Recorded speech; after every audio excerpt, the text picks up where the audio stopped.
sit next to you in a theater, you'd never know. Sono persone come noi, che hanno un corpo come noi. That have a body like ours.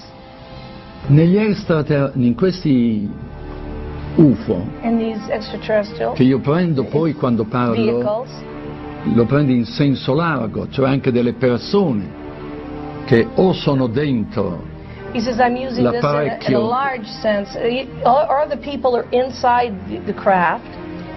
Ma questo è molto molto difficile pensarlo, oppure comandano, ma sono distanze enormi, se si fanno vedere da noi, mica c'è un pianeta che è a 1000 chilometri da noi, se no a 1000 chilometri ci sarebbero già arrivati. They make themselves seen and known to people on Earth. Quindi è molto ragionevole che siano dentro. So it's probably logical that they're inside a craft instead of coming from somewhere else without a craft. E quindi sono persone come noi, composte di una parte spirituale, che la chiamiamo anima. Gli UFO, io non ho mai parlato con un UFO, non ho avuto... He says they would have to have a soul like we do. Ma che abbiano anche un corpo, devono averlo un corpo. They'd have to have some kind of body. E se no sarebbero angeli. Otherwise they would be angels.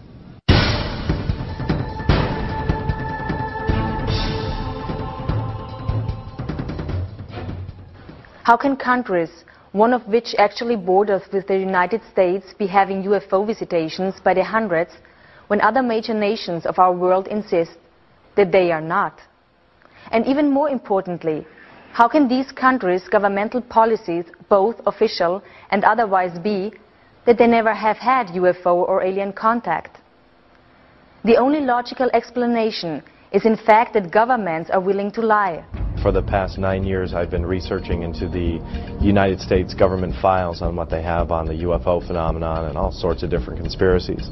And I've reached 183,000 pages of government documents on the internet. There is a political block, what I call a truth embargo, instituted by the government, that they are not ready to formally acknowledge this, quote, presence. Anything that involved absolute proof, like hardware and bodies, was siphoned off completely into another track. They just can't allow information to come out overnight so people would be perturbed and actually demand that something be done about it. They stonewall it, deny it, lie about it for, 30, 40 years, and then finally just announce it as if it's fact, and everybody goes, yeah, okay. It's clear we're dealing with a cosmic Watergate, meaning some few people within major governments have known since at least July 1947, when 2 crashed flying saucers and several alien bodies were recovered in New Mexico, that indeed some UFOs are alien spacecraft. The government set up Project Blue Book, the Air Force did,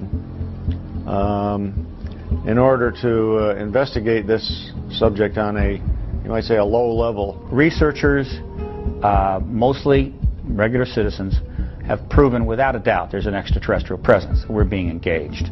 The evidence is overwhelming. And in some cases you can actually point to where the Air Force explanation completely contradicts what's inside the sighting report itself. The word UFO is actually a disinformation term that was invented after they knew that they weren't unidentified and they knew they didn't fly. So it's sort of a mind play.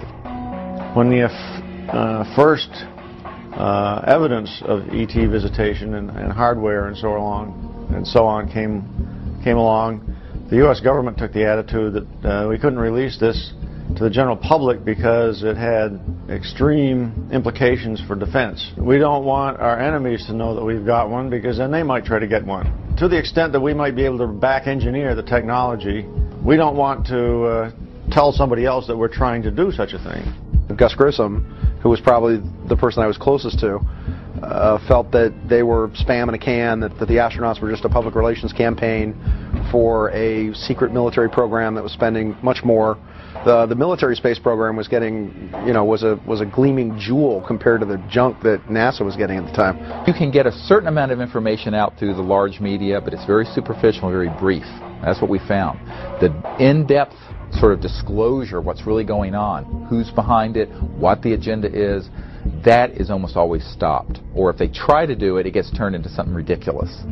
I almost hate the term UFOs because they really aren't unidentified to the people that know what's going on, or the researchers too. But it's what a lot of people that have the answers felt it was safe to come out of the water, so they're putting out their information on the internet, you know, disguised or whatever. But so these other agents, per se, they're scanning all the time to counteract what's being said by other people from Intel that think it was safe to, okay, we can put this out, or they feel like it's the right thing to do now. You know, enough is enough. Mankind has a right to know type thing.